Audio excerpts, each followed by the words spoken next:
لا إله إلا الله والله أكبر الله أكبر ولله الحمد. الحمد لله الذي جعل لكل أمة منسكا ليذكروا اسم الله على ما رزقكم من البهيمة الأنعام وعلمه التوحيد وأمر به الإسلام. الله أكبر الله أكبر لا إله إلا الله والله أكبر الله أكبر ولله الحمد. ونشهد أن لا إله إلا الله وحده لا شريك له ونشهد أن سيدنا مولانا محمدا عبده ورسوله الذي هدانا إلى دار السلام. صلى الله على آله وأصحابه أجمعين وسلم تسليما كثيرا كثيرا. الله أكبر الله أكبر لا إله إلا الله والله أكبر الله أكبر ولله الحمد. أما بعد فقد قال رسول الله صلى الله عليه وسلم ما عمل ابن آدم من عمل يوم النهر أحب إلى الله من إحراق الدم وإنه ليأتي يوم القيامة بطرورها وأسعارها وأزلافها وإن الدم لقاه من الله بمكان قبل أن يقبل أزمته نفسا بها نفسا. الله أكبر الله أكبر لا إله إلا الله والله أكبر الله أكبر ولله الحمد. وقال رسول الله صلى الله عليه وسلم من وجد ساعة لا يزحي فلم يزحي فلا يحزرن مصلانا. عن ابن عمر رضي الله تعالى عنه قال رسول الله صلى الله عليه وسلم أقام رسول الله صلى الله عليه وسلم بالمدينة 10 سنين زحى.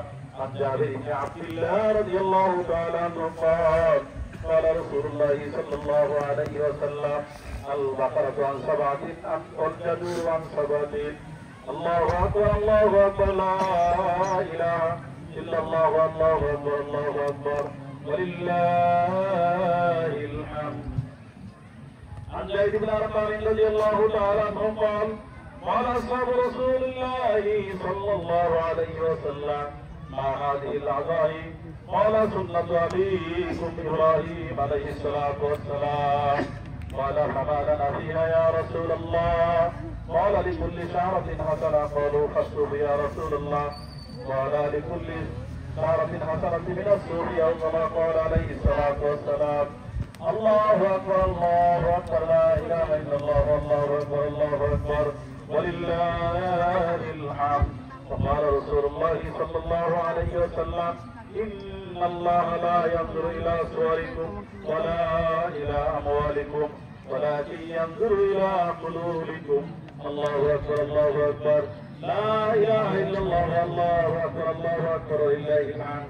عن ابن عباس رضي الله تعالى قال رسول الله صلى الله عليه وسلم إنكم محشورون يوم حفاة كالغرلان ثم قرأنا كما بدانا أول خلق نعيد وعدا علينا إنا كنا فاعلين. أول ما يسى يوم القيامة إبراهيم عليه الصلاة والسلام. الله أكبر الله أكبر لا إله إلا الله والله أكبر الله أكبر ولله الحمد. اللهم انصر من نصر دين محمد صلى الله عليه وسلم وجعلنا منهم. اللهم انصر من نصر دين محمد صلى الله عليه وسلم وجعلنا منهم.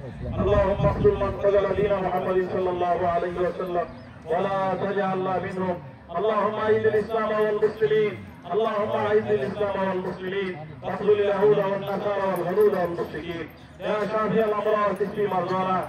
يا حلال المشكلات حل مشكلاتنا. يا رافع الدرجات ارفع درجاتنا. يا قاضي الحاجات اقضي لنا حاجتنا. يا مجيب الدعوات اجب دعوتنا. يا حي يا قيوم برحمتك نستغيث. يا اول الاولين يا اخر الاخرين يا ذو قوة